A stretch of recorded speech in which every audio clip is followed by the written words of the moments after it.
आदरणीय दर्शकवृन्द नमस्कार। तीव्र खबरको अर्को श्रृङ्खलामा यहाँहरूलाई स्वागत छ। म शिवकुमार फुयल। काठमाडौँका सरकारी तथा सामुदायिक विद्यालयमा अध्ययन गर्ने विद्यार्थीले कुनै शुक्रबार झोला नै बोक्दैनन्, न त किताब बोक्छन्। यिनै विद्यालय मध्येको कोटेश्वर सरस्वती मावि शुक्रबार विद्यार्थीलाई सिप सिकाउन व्यस्त हुन्छ। हप्ताभरि किताबको भारी बोक्दै कक्षा कोठामा समय बिताएका विद्यार्थीहरूका लागि यो दिन खास हुन्छ। महानगरपालिकाको शिक्षामा सिप कार्यक्रम अन्तर्गत लागू गरिएको यो दिन उनीहरूका लागि नयाँ सिप सिक्ने अवसर बनेको छ। व्यवहारिक सिपहरू सिक्ने मौका पाउँदा विद्यार्थीहरू खुसी देखिन्थे। कक्षा 4 देखि 8 सम्मका विद्यार्थीहरूका लागि बुक फ्री फ्राइडे लागू गरिएको छ भने कक्षा 9 का विद्यार्थीहरूका लागि शिक्षामा सिप कार्यक्रम अन्तर्गत विशेष तालिम सञ्चालन भइरहेको छ। कति कक्षादेखि कति कक्षासम्मका विद्यार्थीहरूलाई चाहिँ सहभागी गराइन्छ सर? 4 देखि 8 सम्मलाई यो बुक फ्री फ्राइडे अन्तर्गत राखिन्छ। विभिन्न विधाहरू छ र 9लाई चाहिँ शिक्षामा सिप कार्यक्रम अन्तर्गत 9लाई पनि 6-7वटा विधामा हामी कार्यक्रम गरेका छौँ। तालिममा विद्यार्थीहरूको उत्साहजनक सहभागिता रहेको बताउँछन् प्रधानाध्यापक। विद्यार्थीहरूको सहभागिता कस्तो रहेको छ सर? यो काठमाडौँ महानगरपालिकाले शिक्षामा सिप कार्यक्रम अन्तर्गत बुक फ्री फ्राइडे र शिक्षामा सिप गरेर 2 प्रकारको चलाएको छ। यसमा विद्यार्थीको उत्साहजनक सहभागिता छ। अधिकांश विद्यार्थीहरूले राम्रैसँग भाग लिएका छन्। अब त्यही हो, अब 30 जनाको हिसाबले हामीले डिभिजन गरेका छौँ ग्रुपहरू। 30 जना कुनै समूहमा चाहिँ अलिक पुगेको छैन के अरे। कहिलेकाहीँ एब्सेन्ट भइदिन्छन् 2-4 जना बच्चाहरू। त्यसरी पनि कहिलेकाहीँ अप्ठ्यारो पर्छ। शुक्रबार हुने कार्यक्रम हो यो। यसमा विद्यार्थी रमाएका छन्। यस कार्यक्रमलाई हालसम्म परीक्षामा समावेश नगरिएको भए पनि यसलाई औपचारिक पाठ्यक्रममा समावेश गर्न महानगरपालिकाले यस विषयमा आवश्यक तयारी गरिरहेको र यसलाई निरन्तरता दिने बताउँछन् प्रधानाध्यापक। परीक्षामा अब अङ्कभारको कुरा पनि आउँछ, यसमा कसरी निर्धारण गर्नुभएको छ सर? यसलाई अहिले पाठ्यक्रमले अङ्कमा जोड्ने अथवा एउटा चाहिँ प्रोजेक्टहरूको रूपमा यसलाई चाहिँ नि जोड्ने काम चाहिँ गरेका छैन। गर्ने कुरा गर्नुपर्छ भन्ने हाम्रो पनि कुरा हो। तर यो चाहिँ नि यसको पाठ्यक्रम चाहिँ महानगरपालिकाले विभिन्न विज्ञहरू केयुदेखि लिएर टियु होइन एनएसयु अब विभिन्न विश्वविद्यालयका विज्ञहरू यो विषयसँग तत्त विषयसँग सम्बन्धित विज्ञहरूलाई जिम्मा दिएर उहाँहरूले पाठ्यक्रम तयार गर्नुभएको र हाम्रा यी प्रत्येक स्कुलमा प्रत्येक विषयका यी फोकल टिचरहरू को फोकल टिचरहरूलाई समेत त्यो प्रबोधिकरण समेत गरेर हेड सरहरूलाई पनि प्रबोधिकरण गरेर हामीलाई पनि बोलाएको थियो। त्यसरी प्रबोधिकरण गरिवरी अनि त्यसमा हामीले दिएका फिडब्याक समेतलाई एकोमोडेट गरेर उनीहरूले एकोमोडेट गरेर पछि त्यसलाई फाइनल गरेर त्यसरी पाठ्यक्रम निर्माण गरिकन यी कार्यक्रमहरू सञ्चालन गरेका छन्। सिटिभिटीबाट सम्बन्धन प्राप्त संस्था एसोसिएट्स नेपाल सिनर्जी प्रालीले कक्षा 9 का 19 जना विद्यार्थीहरूलाई पाइप जडानको तालिम दिइरहेको बताउँछन् संस्था प्रमुख ध्रुव अर्याल। कोटेश्वर सरस्वती माध्यमिक विद्यालयमा हजुर मात्र गर्नुहुन्छ कि अरू स्कुलमा पनि गराइरहनु भएको छ? शिक्षामा सिप कार्यक्रम अन्तर्गत हाम्रो संस्था एसोसिएट नेपाल सिनर्जीले चाहिँ गत साल 9वटा चाहिँ स्कुलमा 13वटा प्रोग्राम गरेका थियौँ भने यस वर्ष चाहिँ हामीले झन्डै 7वटा जति स्कुलमा चाहिँ 8-9वटा कार्यक्रमहरू गरिरहेछौँ विभिन्न चाहिँ विषयहरूमा। जस्तो कोटेश्वर सरस्वतीमा चाहिँ हाम्रो चाहिँ प्लम्बिङको ट्रेनिङ चाहिँ सञ्चालनमा छ। यो सरस्वती स्कुलमा हजुरले कति महिनादेखि तालिम दिन सुरु गर्नुभयो? कति भयो समय? यो झन्डै हाम्रो 9 हप्तादेखि 10 हप्ता हुनुपर्छ जस्तो लाग्छ। हप्तामा 1 दिन हो होइन। अब हप्ता 9-10 हप्ता भए तापनि चाहिँ यसको चाहिँ ट्रेनिङ आवर चाहिँ त्यति धेरै पुगेको छैन। हप्तामा 1 दिन मात्रै हुने भएको भएर हामीले भन्दाखेरिमा चाहिँ यो 9 हप्ता 10 हप्ता भन्यौँ, तर हप्ताको 1 दिन भएको हुँदाखेरिमा चाहिँ त्यस्तै 9-10 हप्ता भएको हुनुपर्छ। एक्ज्याक्ट मैले चाहिँ त्यो डाटा हेरिसकेको छैन। 9 देखि 10 हप्ता हुनसक्छ। जीवन अनिश्चित छ, कहिले के हुन्छ कोही जान्दैन। तर एउटा सिपले भविष्यमा आइपर्न सक्ने कठिन परिस्थितिलाई सहज बनाउन पढाइसँगै सिकेको यो सिपले भविष्यमा बेरोजगार भए जीविकोपार्जन गर्न सकिन्छ भन्छन् कक्षा 9 का छात्र गोकुल नेपाली। गोकुल नेपाली। हजुर कति क्लासमा पढ्नुहुन्छ? म 9B मा पढ्छु अहिले चाहिँ। प्लम्बिङलाई नै आफूले प्रोफेसन बनाउने विचार छ पछि कि? हजुर अब त्यस्तो त अहिले चाहिँ सोचेको छैन सर। अब पछि कुनै बाध्यता तिनीहरू पर्न सक्यो भनेपछि अब अवश्य माथि लिन सक्छ जस्तो लाग्छ। पिपिआर, जिआई लगायतका पाइपलाई विभिन्न तरिकाले जडान गर्न सिकाइएको तालिममा सहभागी विद्यार्थीहरू बताउँछन्। मैले चाहिँ यो पाइपमा एल्बो जोड्न सिकेँ। मैले चाहिँ एक ठाउँबाट अर्को ठाउँमा पाइप जोड्न सिकेको छु। मैले चाहिँ यो एक ठाउँबाट ल्याएको पानी कसरी दुई ठाउँमा लिन सिक्नु। मैले चाहिँ यसको बारेमा चाहिँ यसको गुना निकालेर यसलाई राम्रोसँग खिया त्यो नलागेर प्रयोग गर्न सकिनँ। मैले चाहिँ 90 डिग्रीको साइड चेन्ज गर्ने पाइप जो यस्तो लिन सकिन्छ भन्ने बुझेँ। मैले त यसको युनियन गर्ने अनि पछि यसको एउटा पाइप यताबाट अर्को ठाउँमा गर्नको लागि सिकेँ। मैले चाहिँ यसको चाहिँ एल्बो कसरी निकाल्ने र यसको यो गुना कसरी निकाल्ने र सेप मिलाउने सिकेँ।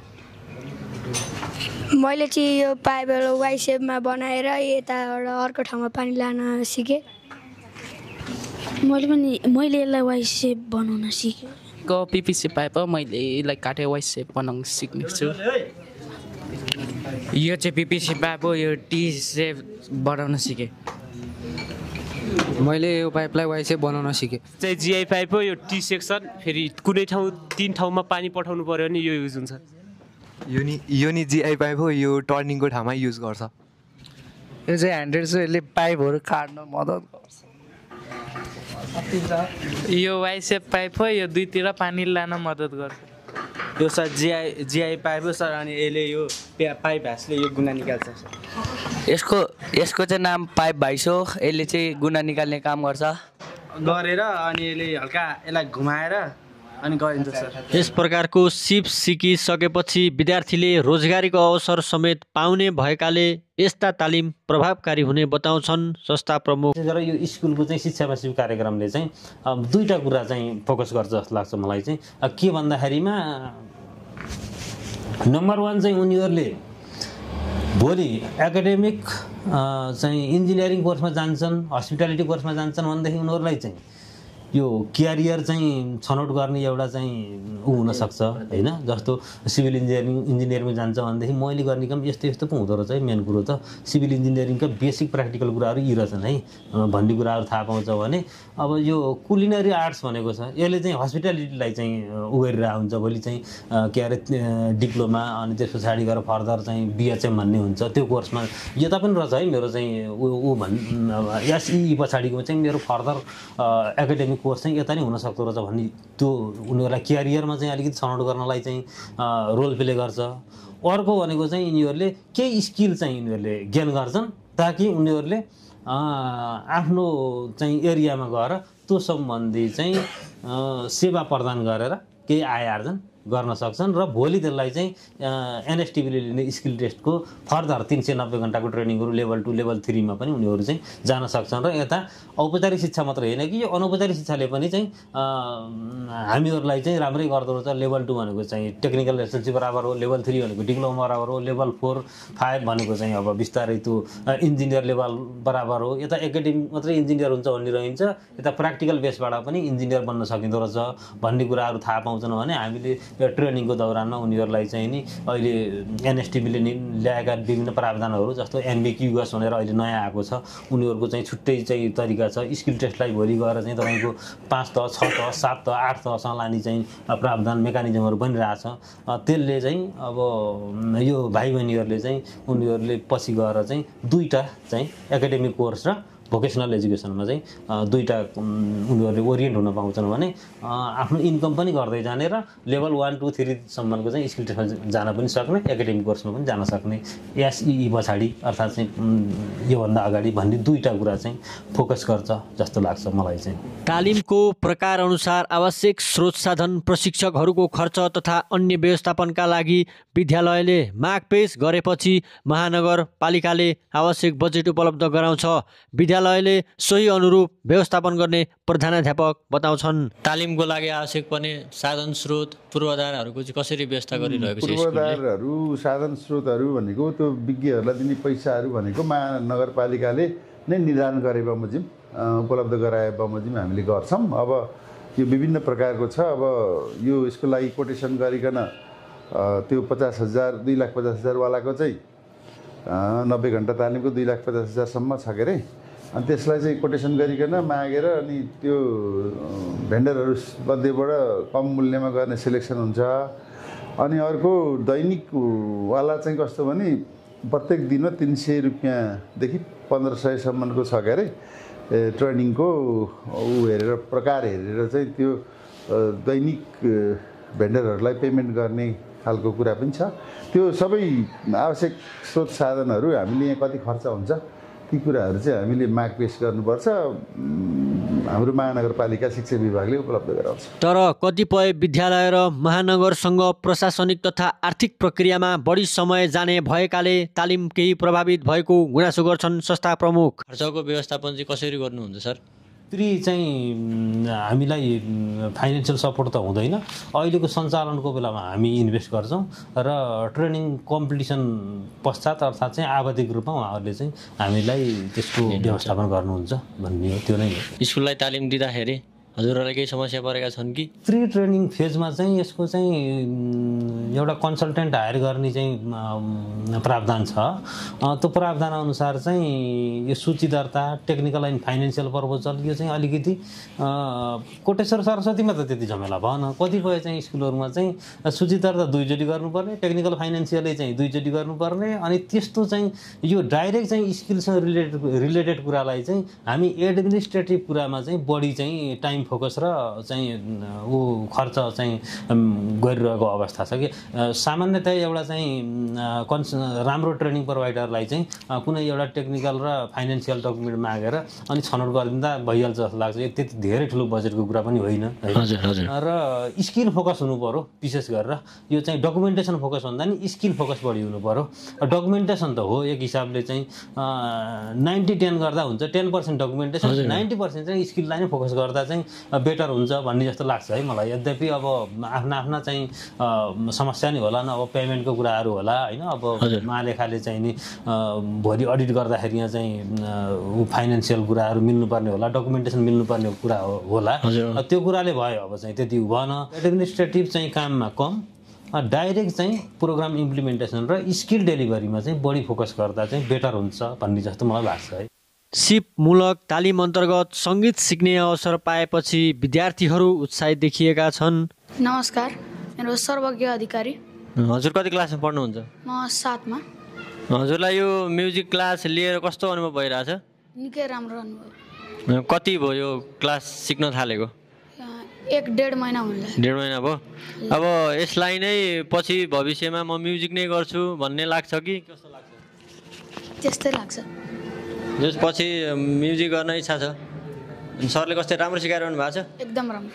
अझै सधैँभरि यस्तो क्लास भइराखोस् जस्तो लाग्छ कि होइन? लाग्छ। नहोस् जस्तो लाग्छ?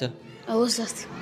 भक्तपुर स्थित फ्युजन एकाडेमीका प्रशिक्षक आशिष श्रेष्ठले 13 जना सहभागीलाई गिटार र मादलका ताल सिकाइरहेका थिए। विद्यार्थीहरूको सक्रियता र लगाव देखेर प्रशिक्षक पनि खुसी भएका छन्। नमस्ते, मेरो आशिष श्रेष्ठ। यो फ्युजन म्युजिक एकाडेमी हो। हाम्रो भाइहरूले त बहिनीहरूले एकदमै इच्छा देखाउनु भएको छ होइन। अनि पहिला त अलिकति लजाउनु हुन्थ्यो, अहिले एकदम मजाले खुलेरै मलाई साथ दिइराख्नु भएको छ। त्यही नै खुसी लाग्छ मलाई। तपाईँहरूले मेहनत चाहिँ गर्नुहोस्, तर सबैजनाले सक्नुहुन्छ कि त्यही भएर यो साथ पाएकोले चाहिँ म एकदम खुसी छु। सङ्गीतलाई भविष्यको पेसा बनाउन सक्ने भएकाले यस्ता तालिम निरन्तर हुनुपर्ने बताउँछन्। तर विद्यालयमा आवश्यक सङ्गीत उपकरणको कमी रहेको भन्दै सम्बन्धित निकायले सहयोग गरे भविष्य सुरक्षित हुने बताउँछिन् छात्रा प्रतिमा महतो। त्यो म्युजिकको लागि सामानहरू प्रशस्त छैन सर।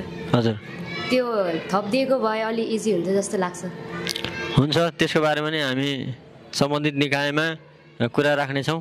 इच्छुक विद्यार्थीलाई विभिन्न कार्यक्रममा सहभागी गराउने अवसर मिल्ने हो भने भविष्य उज्जवल हुने प्रशिक्षक बताउँछन्। यो कुरा चाहिँ अब उहाँहरूले कहीँ देखाउन पायो भने होइन, जस्तै स्कुलको प्रोग्रामहरूको लागि, बाहिर प्रोग्रामहरूमा होइन, यो कुराहरू देखाउनु पायो भने चाहिँ उहाँहरूलाई पनि अझै उत्साह मिल्छ। यसै विद्यालयका शिक्षक डाक्टर लक्ष्मण प्रसाद ग्यावालीले व्यक्तित्व विकास सम्बन्धी तालिम प्रदान गर्दै आएका छन्। नमस्कार, म डाक्टर लक्ष्मण प्रसाद ग्यावाली, यही कोटेश्वर सरस्वती माध्यमिक विद्यालयको प्रावि द्वितीय श्रेणीको शिक्षक। शिक्षामा सिप कार्यक्रम अन्तर्गत कुन विषयलाई चाहिँ तालिम दिनुहुन्छ सर? व्यक्तित्व विकास तालिम कार्यक्रममा कति कक्षादेखि कति कक्षासम्मका विद्यार्थीहरूलाई समावेश गराइन्छ सर? यो दुई प्रकारको छ। एउटा चाहिँ कक्षा 4 देखि 8 सम्मको छ, अर्को चाहिँ माध्यमिक 9 कक्षाको छ। यो 9 कक्षाको 90 घण्टाको तालिम, त्यसले गर्दाखेरि उनीहरू अलिकति अर्धदक्ष बन्न सक्ने छ भने कक्षा 4 देखि 8 कक्षासम्मको विद्यार्थीहरूको 30 घन्टे तालिमले गर्दा उनीहरू दक्षता हासिल गर्न सक्छन् भन्ने मलाई विश्वास लाग्छ। उनीहरूको विद्यार्थीहरूको व्यक्तित्व विकास भन्नाले कम्युनिकेसन स्किल्सहरू, उनीहरूले आफ्नो अभिभावक, साथीभाइ र आफूले दायित्व लिएका क्षेत्रमा कस्तो किसिमले प्रेजेन्ट हुने, आफूभित्र लुकेर रहेको प्रतिभालाई कसरी प्रस्फुटित गर्ने भन्ने कुराहरूलाई उनीहरूको आफ्नै सिप र क्षमतालाई हामीले अलिकति ब्याकअप दिने, उनीहरूलाई प्रोत्साहित गर्ने र यसरी गर्दाखेरि अझै राम्रो हुन्छ भनेर सल्लाह दिने कुराहरू हुन्छ। त्यसै गरी अर्को कक्षा कोठामा विद्यार्थीहरू चित्रकलामा रमाइरहेका थिए। कक्षा 5 मा पढ्ने नेहा यादव र सौगात परियार यो सिक्न पाउँदा खुसी लागेको बताउँछन्। नमस्ते म्याम, मेरो नाम नेहा यादव हो। नेहा यादव, हजुर कति क्लासमा पढ्नुहुन्छ? 5। मेरो आर्टमा धेरै रमाइलो हुन्छ। हजुरले यहाँ के सिकिरहनु भएको छ? हामीहरूले मेरो आर्टमा रमाइलो लागिरहेको छ। अब हजुरले भविष्यमा यस्तै गर्ने सोच्नु भएको छ कि? यस्तै गर्नु लागिरहेको हो। सौगात परियार। हजुरले के बनाउन सिक्नुभयो? यो चित्र अनि माछाको र बोर्डरहरू सिक्नु। हजुरलाई कस्तो रमाइलो लागिरहेछ? म्यामले कसरी राम्ररी सिकाउनुहुन्छ कि यत्तिकै गर भन्नुहुन्छ? राम्ररी सिकाउनुहुन्छ। मिथिला चित्रकला, जसलाई मधुबनी कला पनि भनिन्छ, यो केवल चित्रकला मात्र नभई विद्यार्थीको ध्यान केन्द्रित गरी अध्ययनमा मद्दत पुर्याउने प्रभावकारी माध्यम हो।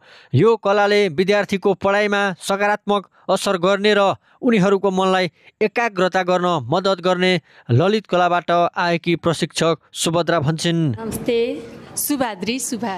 म यहाँ ललित कलाबाट आएको हुँ अनि म यहाँ म्युरल मिथिला आर्ट सिकाउँदैछु। मिथिला आर्ट भनेको आर्ट मात्र होइन, मिथिला आर्टले बच्चाहरूको कन्सन्ट्रेसन पावर पनि बढाउँछ। त्यही भएर सबैजनाले अलिकति ध्यान दिनुभयो भने हाम्रो बच्चाहरू अलिकति फोकस हुन सिक्छन् र यसले उनीहरूको चाहिँ एकाडेमिक स्टडीमा पनि हेल्प गर्छ। क्यानोपी नेपाल नामक संस्थाले दिएको कथा वाचन तालिमले आत्मविश्वास बढाएको र भाषा प्रस्तुतिकरणमा सुधार ल्याएको छ।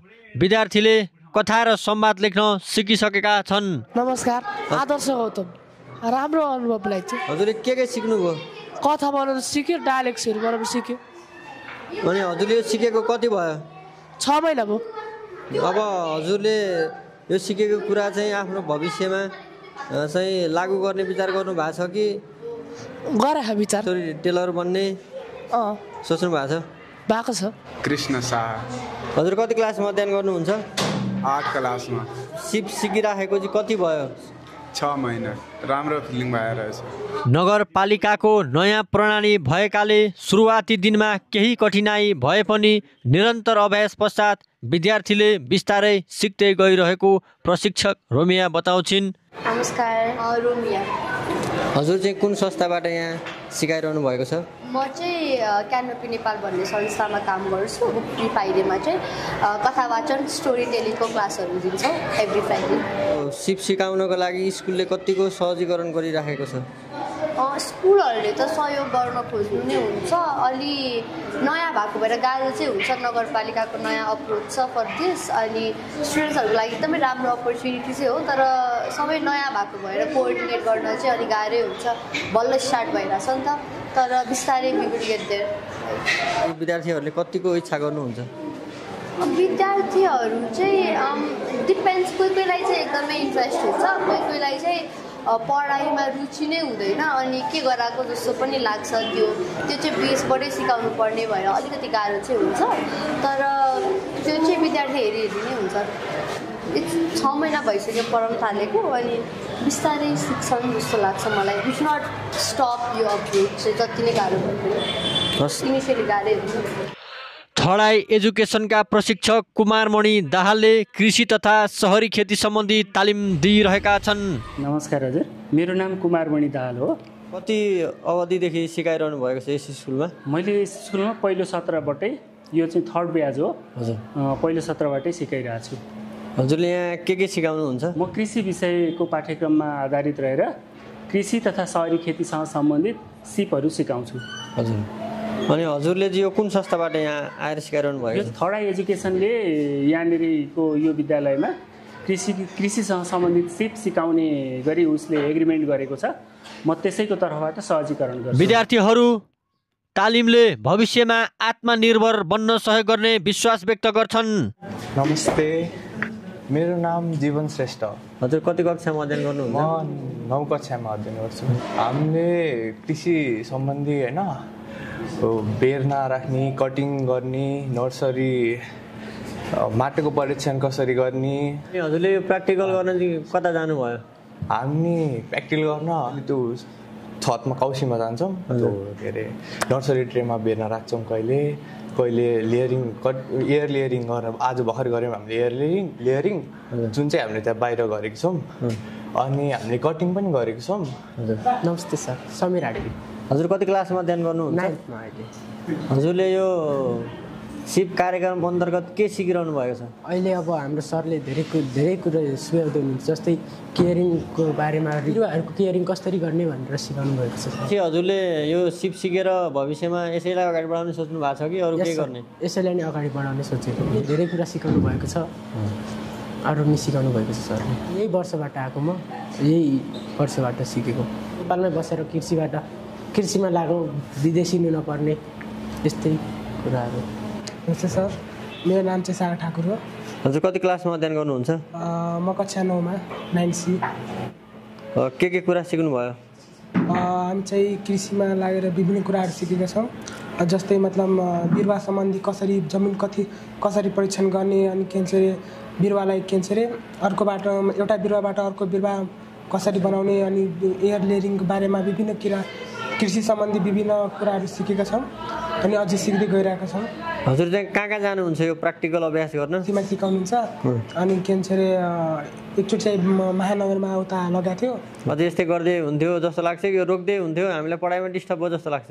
नै, अब पढाइ सँगसँगै मतलब एक्स्ट्रा एक्टिभिटी पनि सँगै लाँदै राम्रो हुन्थ्यो।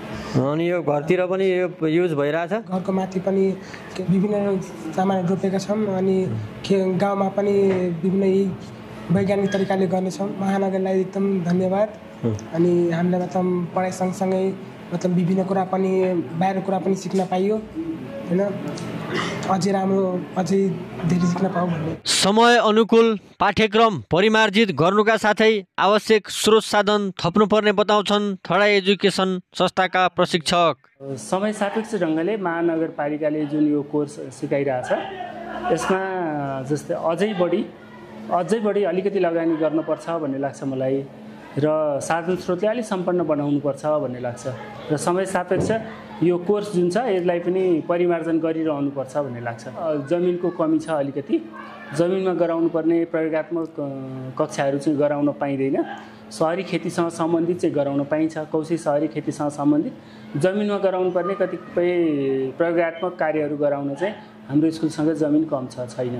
हजुरले प्र्याक्टिकल लागि बाहिरतिर पनि कतै लानुहुन्छ? बाहिरतिर लाने गरेको छ, जस्तै नेपाल कृषि अनुसन्धान परिषद भन्ने छ नार्कमा कुमलटार, हजुर त्यहाँ लगेर पनि विद्यार्थीहरूलाई विभिन्न प्रविधिहरू देखाउने सिकाउने गरिएको छ।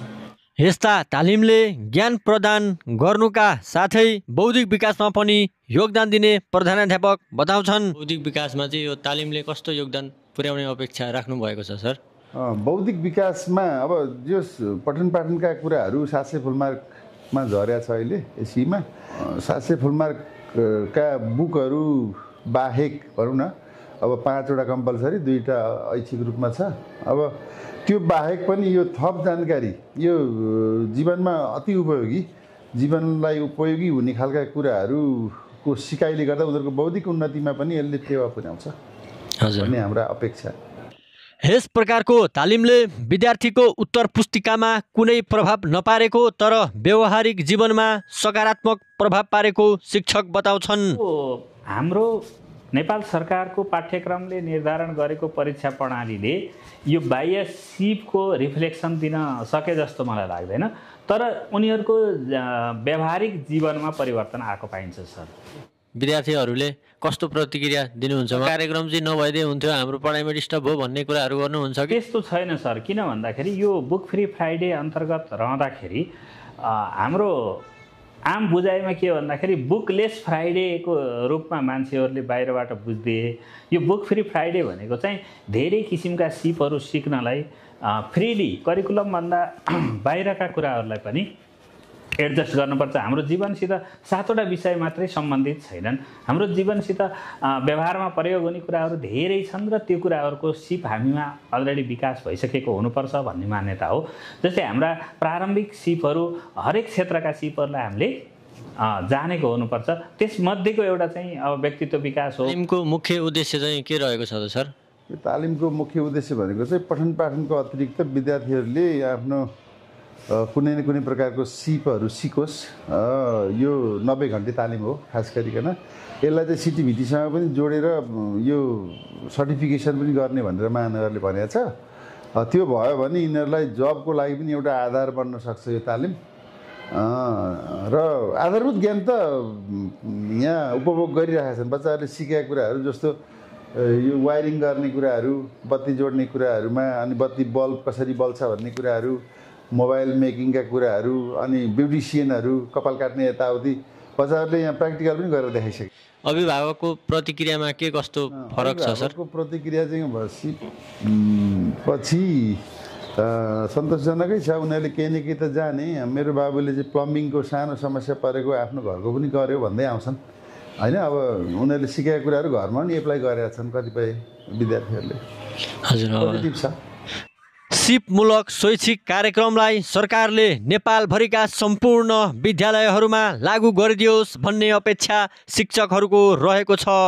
शिक्षामा सिप कार्यक्रमहरू चाहिँ अझ व्यापक रूपमा देशभरि नै, जस्तो हाम्रो महानगरमा भए जस्तो कार्यक्रम चाहिँ देशभरिकै सम्पूर्ण विद्यार्थीले नै प्राप्त गर्न पाएदेखि हुने र केन्द्रीय सरकारले, सङ्घीय सरकारले, प्रदेश सरकारले पनि यसमा आवश्यक सहयोग पुर्याएर अब स्थानीय सरकारले गरेको यो राम्रो अभ्यासलाई अन्यत्र पनि लगेर आम नेपाली विद्यार्थीहरूले यो तालिम प्राप्त गरेर फाइदा उठाउन् र अभिभावकहरूलाई पनि खुसी बाँड्न पाओस् भन्ने हाम्रो शुभेच्छा छ। यो शिक्षामा सिप कार्यक्रम चाहिँ नेपाल सरकारले नेपालका हरेक क्षेत्रमा, हरेक भूगोलमा र हरेक तहका विद्यार्थी, जसरी काठमाडौँ महानगरपालिकाले यो काठमाडौँ आफ्नो भूगोलभित्र लागू गरेको छ, त्यसै गरी मेची महाकालीका सबै क्षेत्रमा लागू भइदिएदेखि त्यहाँका विद्यार्थीहरू, त्यहाँको जनशक्ति तयार हुँदाखेरि अहिले हाम्रो के छ भन्दाखेरि कोरो शिक्षा भनेर आरोप लाउने गरिएको छ हाम्रो नेपालको पाठ्यक्रमको शिक्षालाई। त्यस्तो नभएर शिक्षासित सिप गाँसिएर आउने थियो र हाम्रा विद्यार्थीहरू कक्षा 12 उत्तीर्ण गर्दासम्म कमसेकम अर्धदक्षसम्म भएर निस्कन सक्ने थिए भन्ने चाहिँ मेरो आफ्नो सोचाइ छ। यो निरन्तरता हुनुपर्छ भन्ने हाम्रो चाहिँ अब विद्यालयहरूको प्रायः सबै हेडसरहरूको निरन्तर रूपमा जानुपर्छ। अझ यसलाई चाहिँ अझ परिष्कृत गरी अलिकति पाठ्यक्रम पनि अझ परिमार्जन गर्दै अझ चुस्त दुरुस्त हुने खालको र यो समयको कुरा भेन्डरहरूको समयको कारणले गर्दाखेरि अलि रस टाइपले चलेको छ, त्यसलाई चाहिँ अलिकति व्यवस्थितै गर्नुपर्छ। 3-4 घन्टा कम्तीमा तिनले सिक्न पाउनुपर्छ भन्ने खालकै कुरो छ। आजको रिपोर्ट कस्तो लाग्यो कृपया प्रतिक्रिया दिनुहोला। अर्को श्रृङ्खलामा पुनः उपस्थित हुने बाचाका साथ म कार्यक्रम प्रस्तोता शिव कुमार फुयल बिदा चाहन्छु। नमस्कार।